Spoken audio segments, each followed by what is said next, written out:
Hi, good evening, everybody. I'm Michael Wright and I'm the Canine Behaviourist.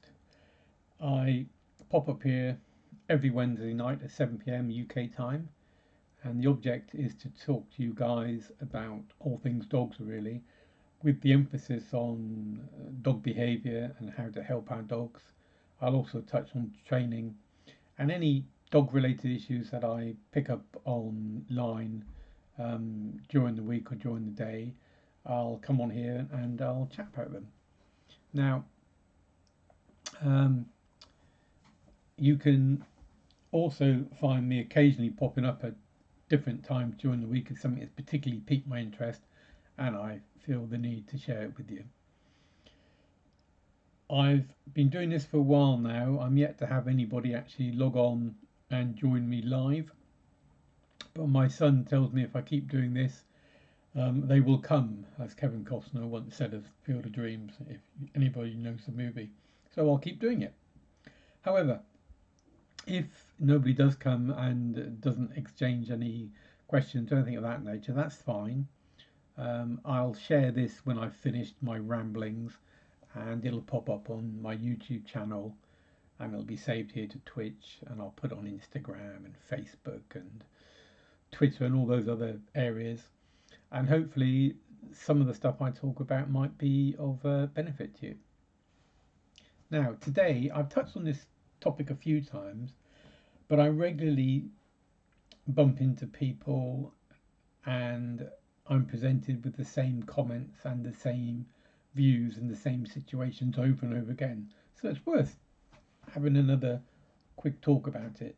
So it's taking advice and where to go for the right advice from the right people with your dog in mind, be it a training issue, be it a puppy, be it a problem behavior, be it a rescue dog. It's very important to get the right advice to help you make the right decisions and do the right things for your dogs. A lot of people often will think they're doing the right things, and actually, some of the stuff they're actually doing isn't really good for their dogs. And I'm not having to go at people. It's just the way it is. I mean, before I retrained as a behaviourist, I made plenty of mistakes, and I did stuff I thought was appropriate and the right thing to do with dogs, particularly rescue dogs. I've been rescue dogs since the late '80s after leaving the Navy. And some of the stuff I did didn't help. Nothing cruel or anything like that, but not reacting in the right way given certain situations. And in fact, it was dealing with rescue dogs that really prompted me to retrain properly, so I could develop the right skills to help other people that find themselves in similar situations. And I meet them every day in the street, where I walk, whatever. Every day, I meet people with the same sorts of issues. So, what's prompted me to come back to this subject again? Well, today I was out with Sue. We were having a nice walk in the woods, which is one of our favourite places, walking along the stream and the rivers and exercising Ziggy and her having a really good time. And we were caught up, well, we bumped into two situations in very quick succession. The first one was a lady I'd met once, very briefly, and I'd given her a teensy little bit of advice, which I felt she took in good faith. She'd rescued this beautiful dog. I should think it's probably a husky or a husky cross. But this dog was very nervy, and it had come again. I think it was probably a Romanian rescue or Greek or somewhere in that neck of the woods. We say a lot of these dogs over in the UK. So this dog was very nervous of other dogs. It was very friendly with people, so it had been socialised pretty well. But with other dogs, not so good. And as we approach this lady, Ziggy's off the lead as usual, and Ziggy keeps out of the way. So I tell Ziggy to move on and keep going, which she does. And this lady's standing almost in the river, right on the riverbank, holding on to her dog on a short lead. Again, something I see regularly. And she's stroking the dog and talking quietly to it. In other words, reassuring the dog. which again is a human thing, but it doesn't have really the right effect. You think you're calming your dog down. You might be to a certain point, but actually you are strengthening the dog's worry and fears of the situations that presents it with problems. And in this case, strangers. And the strangers, of course, are other dogs. So this is a counterproductive way of doing things, and it doesn't help your dog. If you strengthen a dog's fear of other dogs if you do that. So I'd already given this lady a little bit of advice, but clearly she wasn't um, open to suggestions. So the first thing about taking advice, you've got to be open to wanting to take advice to help your dog. It's no good to just keep going down the same line with it and doing the same thing and not really improving the quality of life of your dog. You have to bite the bullet a little bit and seek the right advice. Now, if this lady was open to taking the right advice, I, for one, and others like me who are trained in canine behaviour to a good degree, good level, can help a dog like this. But she wasn't really open to that. I'd actually heard one or two passing tales with other dog owners that had met this lady before, and she'd become quite panicked because their dogs had been off the lead, and she was demanding that their dogs be kept on the lead. Now she's met me; she doesn't do that with me, but again, that's a highly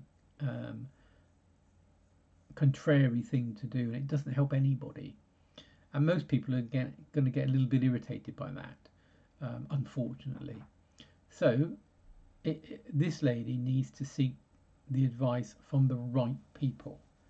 Now, if we look on YouTube or on Facebook or on Instagram or indeed walk in the street, we will meet many people that offer advice. Hey, I'm one of them, but I do come from a position of being trained and I understand what I'm doing. But unfortunately, a lot of people don't. But they're very ready to dispense their views and their ways of doing things. And particularly on the likes of Facebook and on YouTube, some of the things I see on there are quite horrendous, really. And if people do what they're being advised to do, it could have quite disastrous results as far as your dogs go. We even see people on the television. I shall not name names, but there's one individual that has, I think this individual's on about their fifth TV series, and appalling, purporting to be this level of trainer that doesn't exist, and clearly doesn't really have a Scooby about what they're doing, but they get the occasional success that people think that they're wonderful. But the real professionals across the dog behaviour world, across training, are horrified by this individual. But anyway, that's a bit of a side issue. So the next thing I came upon after I'd met this first lady with her nervy dog, and we'd had exchanged a few pleasantries and moved on with no problems. Dog quite happy. My dog was there, no problem at all. We were then caught up by another lady with her mum, who I've met a number of times. Now, this lady, she has a first dog, which is a rescued cocker spaniel, very lively little dog, lovely little creature, probably about a year old, very lively, zips around like a crazy dog, which pretty much all cockers do. And her mother's got two older dogs she keeps on the lead. Now there's two different issues there. But here's the interesting thing: the lady with the rescued cocker spaniel. I asked her where did she get the dog and how long has she had the dog. She'd had the dog a few months, and she was trying to teach it, and she was doing quite well, to be fair. She'd got this dog with a very good recall on the whistle, and the dog was being allowed off the lead to be sociable. She wasn't doing everything right, but nobody's perfect. So there were one or two things I gave her a few little tips on, which I think she appreciated. But the interesting part of the conversation is where she'd got the dog from. One of her friends, a lady I've never met their dogs either, had come into a little bit of money, had a bit of spare cash. So this lady and her husband decided, I know what we'll do. We'll get some dogs. So they found a breeder, and they went and got themselves a couple chihuahuas, first of all. And these people apparently have had dogs before.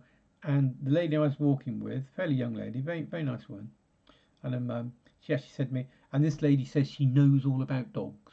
Okay. So, what had happened with this little spaniel then? This cocker? Well, this lady, because she knows about dogs, decided, I know what I'll do. I'll get another dog. So I'll get this little puppy, which was a cocker spaniel, and I'll bring her into the house, and we'll all get on jolly well together, and it'll be lovely. Well, of course, it didn't end up like that. The two existing dogs, I think the dogs had been there a couple of years, they didn't take kindly to the new dog being introduced.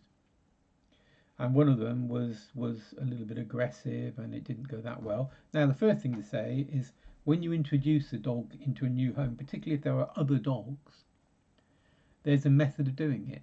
There's a way of doing these things. It's not too involved, but I won't go into it here. But basically, you have to teach this dog what's required of it in a new environment, and you have to teach the other dogs that there's a new guy on the patch, and things need to be worked out. And you help the dogs to work it out. You don't put them in and say, right, who's going to be the alpha male and all this old rubbish. You find out, sometimes you can introduce a dog and it's perfect, no problem at all, it all goes well. But sometimes you don't. Sometimes one dog takes exception. One dog wants to be the boss. It always has been. He doesn't want this new one in there. The youngster isn't going to be pushed around by the existing dog and faces up to it, and all sorts of things can escalate, and it can get to a very serious situation. All of this can be circumvented by doing the right things when you introduce a dog into the home. So this person was an expert. He knew about dogs. Now, because this dog took exception to the other one, she basically threw the spaniel out. She said, I don't want this anymore because it's too much difficulty. This dog's never going to accept it, which is absolute balderdash. And I'm going to just leave. Someone needs to rehome this. So this lady I was walking with her mother, she rehomed the dog, and good for the dog because this lady was doing the right things. But the interesting thing, as soon as this other lady, the one with the two chihuahuas, didn't walk the dogs at all. And again, this is something I've seen an awful lot. Too busy to walk the dogs. They can stay in the garden, they can be at home, and they're happy. They love all that. Well, here's the thing, everybody. No, they don't. No, they don't. They don't love that at all. That, for me, is cruelty. That's denying a dog a proper dog's life. Dogs need to be socialised, not only with other dogs, but with people. They need to get out and about. They need to see things, enjoy life, enjoy the big wide world. And keeping them on a short lead, or indeed not taking them out at all, is appalling. You shouldn't have dogs. But this other lady said to me, but this woman knows all about dogs. I said, what do you think of that then? What's your view on that particular opinion? And she said, well, I'm not very impressed. I said, no, because this lady doesn't know anything about dogs. If she did, she wouldn't have found two dogs in short order like she did. She wouldn't have then gone and got another dog and brought into the home without taking the right steps and doing the right things. These are all examples of people that have no concept about dogs. But of course, a lot of these people think they do. I've come across people that have had Alsatians all their life. So this is my fifth. This is my fifth Alsatian. I know what I'm doing. And the dog is barely in control, and clearly they don't know what they're doing. But because I've had dogs before, and I've had dogs for years, I know everything about dogs. Well, a lot of the time that's absolutely not the case. So the point I'm trying to make is the little picture behind me on the screen there shows a classic example. There's the chap there, and there's the lady listening to him, and I would suspect he's opining his views on something. I bet he's holding a treat there and suggesting how to train the dog. Now, for all we know, this guy might be a dog trainer, but more likely he's not, and not necessarily terribly knowledgeable about what he's talking about. But these people are going to force their views upon you, and convince you that they really are good at what they're doing. Now, to be fair, I talk a lot to people when I'm out and about. And if I think I can help someone and they want a little bit of help, once I tell them my background and what my skills are and what my qualifications are, quite often they'll be interested. They'll actually, the first thing they'll do is turn around and ask me a direct question. Well, my dog does this. What about that? And I'll try and help them. I'll give them some advice. But I'll only give them advice if I think A, they want to hear it, and B, they're going to actually take some notice of it. Otherwise, there's no point, because I don't help anybody. I certainly don't help the dog, and I certainly don't help the human being. So I'm going to keep this short and simple tonight. I'm not going to blather on. The take-home message I want to leave with you people, and anybody that's listening. That sounded terrible. I apologise for that. That sounded terrible. You people. That sounded pompous. I didn't mean to sound like that.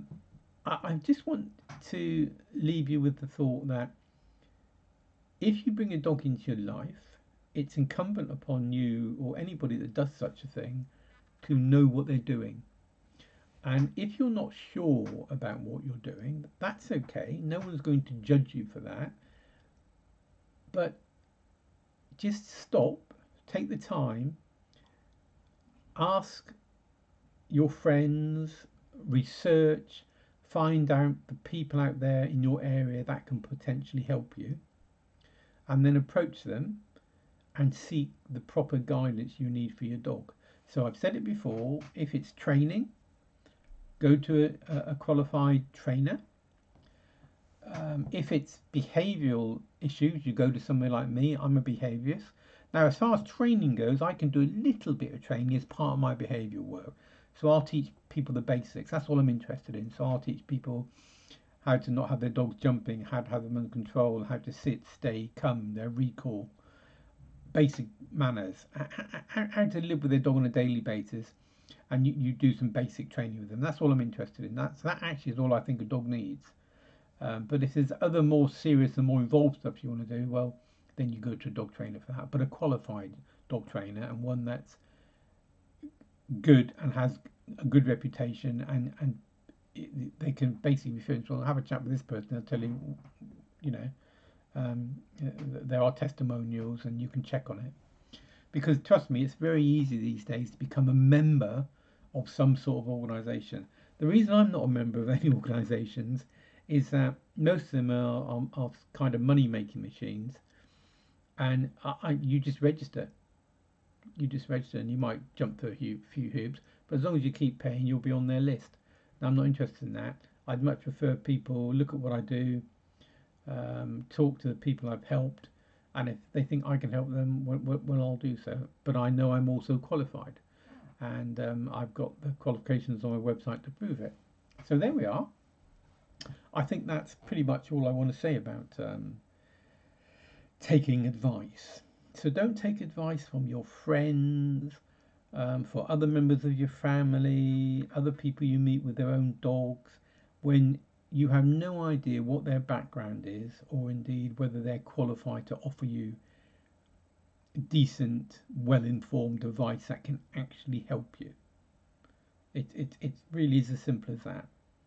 So on that theme, you can visit my website, which is thecaninebehaviourist.co.uk.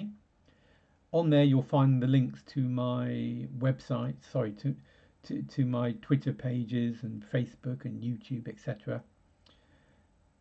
Given the state of play in the UK with the COVID pandemic, it's becoming more and more difficult to seek advice safely. So I've been doing this a long time. More and more people are doing it now. I'm happy to offer video consultations. You can find details of that on my website. You can send me videos of your dogs if you want a video consultation, and I'll spend a couple hours online with you talking about any issues you may have and teaching you how to approach them and how to deal with them. Obviously, I prefer to see people face to face if I can, but I think the way things are going, that's going to be increasingly difficult. So video consultations are probably the way forward. Although if I can visit somewhere in the open air and in a safe environment, I'm happy to do that as well. Of course, the other thing with doing it via video, I can help people throughout the whole of the UK, anywhere really, anywhere that wants to book with me. I don't care where in the country they are. If they want to do it via video, I can help. So that's it for now. Thank you for watching, and if if you're coming to this at a later date and you're going to watch it on Instagram or Facebook, just be aware that if you join me on a session like this live on a Wednesday evening, we can actually talk about and answer your questions live and maybe have a proper discussion, and we can do it live. I'm also looking for a couple cases where I could do a proper video consultation, and I could do it in a live environment so people can see what's required and how we go about helping people with their behavioral issues. Okay, I think that's it for now. Thank you for watching. Whenever you've managed to watch this, I'll keep on popping up and I'll keep on spewing forth my thoughts on canine behaviour in the dog world in general. Okay, I think that's it for now. So thank you very much for watching, and I'll see you again next week. Okay.